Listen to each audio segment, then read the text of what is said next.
आज की हमारी क्लास का विषय है मौर्य राजवंश। इसके पहले हम धार्मिक आंदोलन जैन धर्म बौद्ध धर्म के बारे में पढ़ चुके हैं। इसमें इस क्लास में हम देखेंगे कि मौर्य राजवंश को जानने के इतिहास के मौर्य राजवंश का इतिहास जानने के स्रोत क्या हैं, इनकी उत्पत्ति चंद्रगुप्त मौर्य था उसकी उत्पत्ति के कौन कौन से सिद्धांत हैं, इसके अलावा चंद्रगुप्त मौर्य की उपलब्धियाँ, बिंदुसार की उपलब्धियाँ, इसके बारे में हम अध्ययन करेंगे।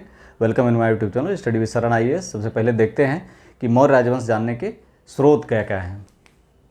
तो स्रोत में हम 3 स्रोत देख सकते हैं। कौन कौन से?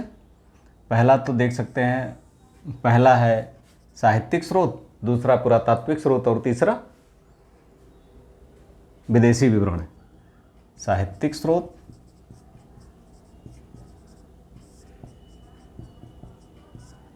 दूसरा है पुरातात्विक स्रोत,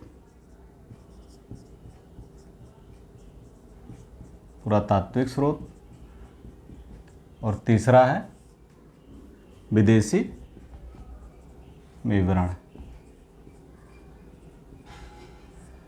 अगर साहित्यिक स्रोत में देखा जाए, साहित्यिक स्रोत में 3 हैं, बौद्ध साहित्य, जैन साहित्य और ब्राह्मण साहित्य। तो अगर हम ब्राह्मण साहित्य की बात करें, ब्राह्मण साहित्य, बौद्ध साहित्य और जैन साहित्य।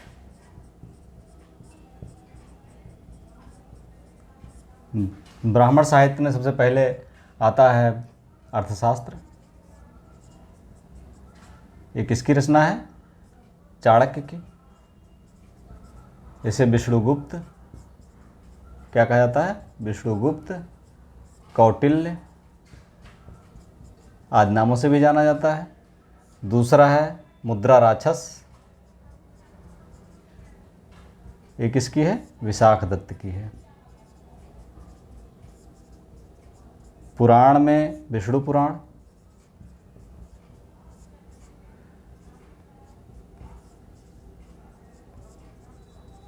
इसके अलावा घुंडीराज की टीका और तमाम सारे और ब्राह्मण ग्रंथ हैं, लेकिन महत्वपूर्ण हैं।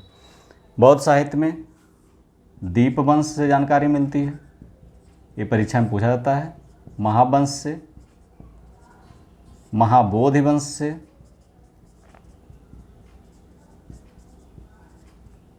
महावंश की टीका से, महावंश की टीका से भी हमें मौर्य वंश के बारे में जानकारी मिलती है। इसके अलावा जैन साहित्य में हम देखते हैं भद्रबाहु का कल्पसूत्र, कल्पसूत्र की से जानकारी मिलती है। कल्पसूत्र ये भी पूछा गया है, किसकी है? भद्रबाहु की है। और परिशिष्ट परवन, परिशिष्ट परवन ये किसकी है? ये है हेमचंद्र की। इससे भी हमें मौर्य वंश के बारे में जानकारी प्राप्त होती है। अगर पुरातात्विक स्रोतों की बात की जाए तो सबसे विश्वसनीय पुरातात्विक स्रोत क्या है? अशोक के अभिलेख। कौन है? अशोक के अभिलेख। अभी तक जो है कितने अभिलेख पाए गए हैं? 40 अभिलेख प्राप्त हो चुके हैं। 40 अभिलेख। ये हमें दक्षिण भारत में कर्नाटक से लेकर के अफ़गानिस्तान, पाकिस्तान, कंधार, हेरात, मकरान, इन जगहों पे, इसके बाद नेपाल की तराई, मगध, पाटलिपुत्र उसकी राजधानी थी ही, 3 सब क्षेत्रों से ये प्राप्त हो चुके हैं। इसके अलावा रुद्रदामन का जूनागढ़ अभिलेख,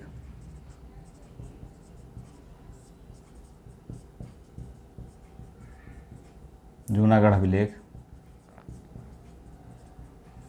इसमें विवरण है कि चंद्रगुप्त मौर्य ने सौराष्ट्र में पुष्यगुप्त को प्रांतपति बनाया था, जिसने सुदर्शन झील का, सुदर्शन तड़ाक का निर्माण कराया, जिससे वहाँ के लोगों को जल, पीने के लिए जल और सिंचाई के लिए पानी मिलता था। और बाद में जब टूटी तो रुद्रदामन के समय में रिपेयर हुई, इसके बाद अशोक के समय में रिपेयर हुई, फिर रुद्रदामन के समय में रिपेयर हुई, उसके बाद स्कंदगुप्त के समय में रिपेयर हुई है। तो इस तरह से पूरा विवरण इसमें प्राप्त होता है। विदेशी विवरणों में सबसे पहले सिकंदर के समय जो आने वाले थे, आंसिक्रिटस, अरिस्टोबुलस,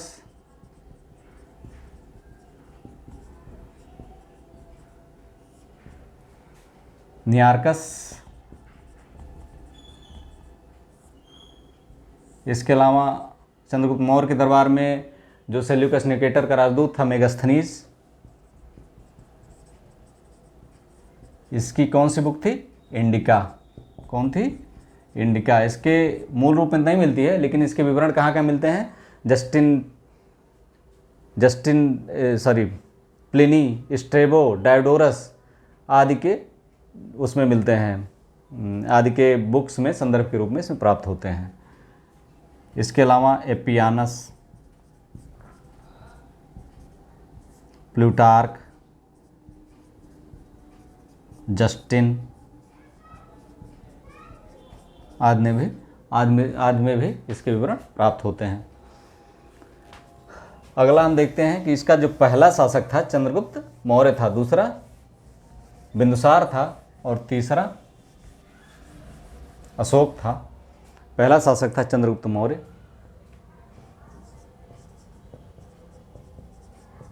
चंद्रगुप्त मौर्य, इसका समय, जो उसकी मृत्यु का समय है सिकंदर की 323 ईसा पूर्व में, वही इसका राज्यारोहण का समय है 323 ईसा पूर्व से लेकर के 298 ईसा पूर्व तक। इसकी उत्पत्ति के विषय में, चंद्रगुप्त मौर्य की उत्पत्ति कैसे हुई, ये कहाँ से आया, किसका पुत्र था, इसके बारे में अभी विद्वान एक मत नहीं है। विभिन्न ग्रंथ भी भिन्न भिन्न बात कहते हैं। इसमें जो महत्वपूर्ण है, जो साहित्यिक स्रोत है, उसमें ब्राह्मण ग्रंथ अलग कहते हैं, बौद्ध और जैन अलग अलग कहते हैं, और विदेशी विवरण अलग विवरण देते हैं। तो इसमें पहले देखते हैं ब्राह्मण ग्रंथ। ब्राह्मण ग्रंथ क्या कहते हैं? ब्राह्मण ग्रंथ में जो विवरण है इसका, शूद्रोत्पत्ति कहा, मतलब इसको नंद की मुरा नामक जो दासी थी उससे उत्पन्न बताया गया है। इसके अलावा मुद्रा, विशाखदत्त की जो मुद्रा राक्षस है उसमें वृषल और कुलहीन कहा गया है। क्या कहा गया है? वृषल और कुलहीन।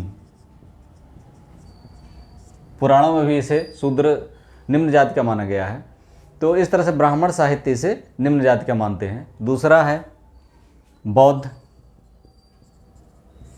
बौद्ध साहित्य इसे क्षत्रिय मानता है।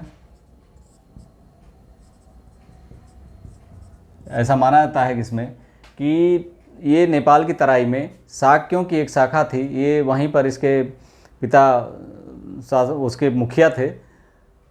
वहाँ पर जब कौशल के राजा विड्डूडभ ने आक्रमण किया तो ये छोड़ करके मोरों के प्रदेश में, वहाँ से भाग करके मोरों के प्रदेश में बस गए और इसीलिए मौर्य कहलाए।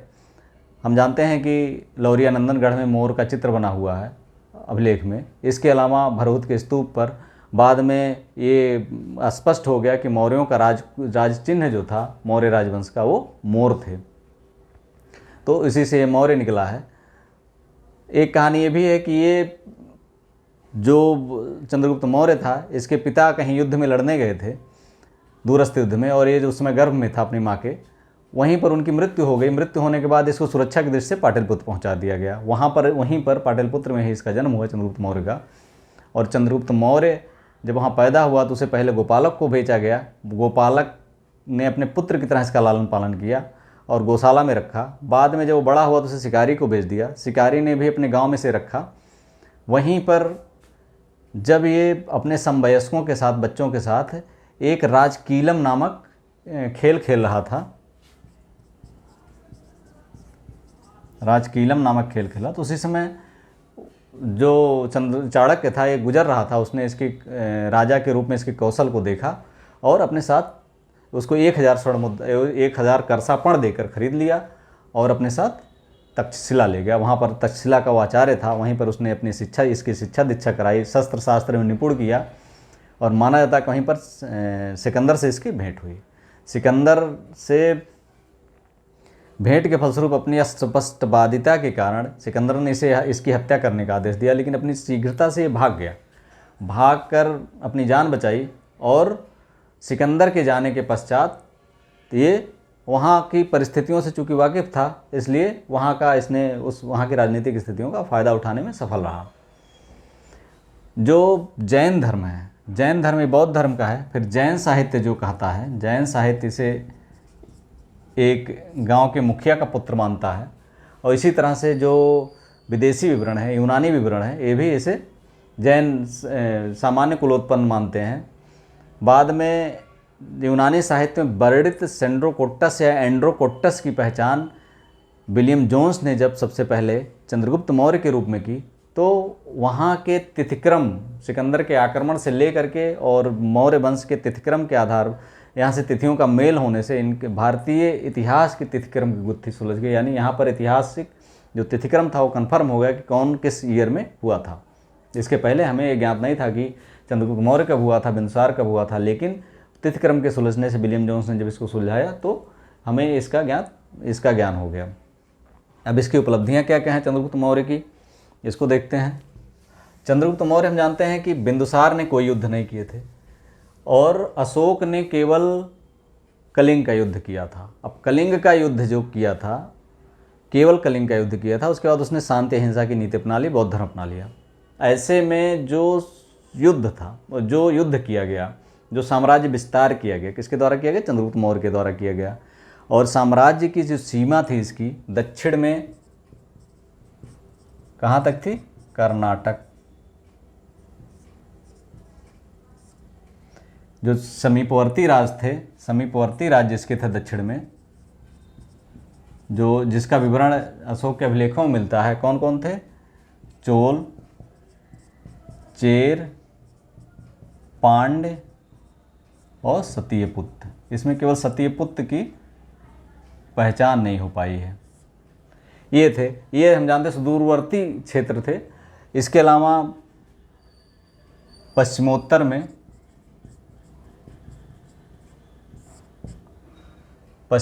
में अफगानिस्तान, पाकिस्तान, ये वर्तमान उस साम्राज्य का हिस्सा था। पूरब में मगध पाटलिपुत्र इसकी राजधानी थी ही। तो इस तरह से हम देखते हैं कि बहुत बड़ा साम्राज्य था, नेपाल की तराई तक का क्षेत्र, क्योंकि अशोक के अभिलेख वहाँ पाए गए हैं। तो इस तरह से बहुत बड़ा क्षेत्र इसके राज्य के अंतर्गत था। इसने सौराष्ट्र प्रांत में अपने इसका जो अभिलेखीय प्रमाण मिलता है, सौराष्ट्र प्रांत में इसने अपने प्रांतपति पुष्यगुप्त को नियुक्त किया था। रुद्रदामन के जूनागढ़ अभिलेख से हमें पता चलता है, शक महाक्षत्र रुद्रदामन जो था उसके जूनागढ़ अभिलेख से इसका पता चलता है। तो इसके बारे में ये जो इसमें पुष्यगुप्त ने सुदर्शन झील का निर्माण करा, पहले हमने बताया है। तो इससे पता चलता है कि वहाँ पर उसका अधिकार था। तो इस तरह से इसका जो शासन था, इसने अपने विजय के फलस्वरूप इतने बड़े क्षेत्र का निर्माण किया था। क्योंकि अभी जो विवरण हैं, जो स्पष्ट पुरातात्विक साक्ष्य प्राप्त नहीं होते हैं, लेकिन चूँकि साहित्यिक स्रोत ये बताते हैं कि इन युद्धों का सबसे बड़ा श्रेय चंद्रगुप्त मौर्य को ही जाता है। पश्चिमोत्तर में जो इसके सबसे बड़ा जो सामना इसको करना पड़ा, शुरुआत में तो सिकंदर ने 28 शुरुआती जो पश्चिमोत्तर में 28 जातियां थीं, 28 राज्य थे, गणराज्य और राज्य मिलाकर के 28 थे। 28 को सिकंदर ने नेस्तनाबूद किया और 4 राज्यों में बांट दिया। चारों में आपस में, उसकी मृत्यु के बाद सिकंदर की आपस में वैमनस्यता थी। तो इसका फ़ायदा चंद्रगुप्त मौर्य ने उठाया और वहाँ से फिलिप्स की हत्या कर दी गई, जो पश्चिमी क्षेत्र का था। वहाँ से क्षत्रपों को निकालने के लिए एक कह सकते हैं कि एक स्वतंत्रता आंदोलन टाइप का चला और उसका नेतृत्व किया चंद्रगुप्त मौर्य ने। और पश्चिमोत्तर से यूनानियों से मुक्त करने का श्रेय से जाता है। उसके बाद वहाँ से अपनी सेना का निर्माण किया अभिसार की सहायता से। ऐसा माना जाता है कि विद्वान मानते हैं कि अभिसार जो शासक था वहाँ की उसकी सहायता से इसने एक सेना का निर्माण किया और उसके बाद पाटलिपुत्र पर आक्रमण कर घनानंद का समूल नाश किया। इसमें भी एक कहानी है कि घनानंद के नाश के लिए चाणक्य किसी कारण से उसके दरबार में गया था, वहाँ पर इसका अपमान किया घनानंद ने, और उसने उसी समय चाणक्य ने निर्णय लिया था, प्रतिज्ञा ली थी कि जब तक समूल नाश नहीं कर देगा तब अपनी चोटी नहीं बांधेगा। इसके अलावा चंद्रगुप्त मौर्य के बारे में जो पश्चिमोत्तर में सबसे एक और जो सिकंदर की तरह आक्रमण का सामना करना पड़ा, वो था सेल्यूकस निकेटर का आक्रमण। ये 304 और 5 में हुआ था, 304 305 ईसा पूर्व में सेल्यूकस निकेटर चंद्रगुप्त सिकंदर से प्रेरित था। इसने सिंधु नदी पार की और आक्रमण किया। उसे नहीं पता था कि घनबंद वाली स्थिति अब नहीं है, अब एक सूत्र में बंध चुका है भारत देश। उस समय चंद्रगुप्त मौर्य का शासन हो चुका था, 304-5 तक एक अपना सशक्त शासन वो स्थापित कर चुका था। चंद्रगुप्त मौर्य ने सिंधु नदी पर इसका सामना किया और इसे हरा दिया। हालांकि विदेशी विवरण इसका विवरण नहीं देते, क्योंकि विदेशियों को ये विवरण देने में थोड़ी सी, क्योंकि हारने वाला यूनानी शासक था, तो इसलिए यूनानियों ने इसका विवरण कम लिखा, लेकिन भारतीय साहित्य में इसके विवरण बहुत मिलते हैं। इसके फलस्वरूप जो सेल्यूकस था ने पश्चिमी क्षेत्र जैसे एरिया, अराकोसिया, पेरिपेमेस्डेई,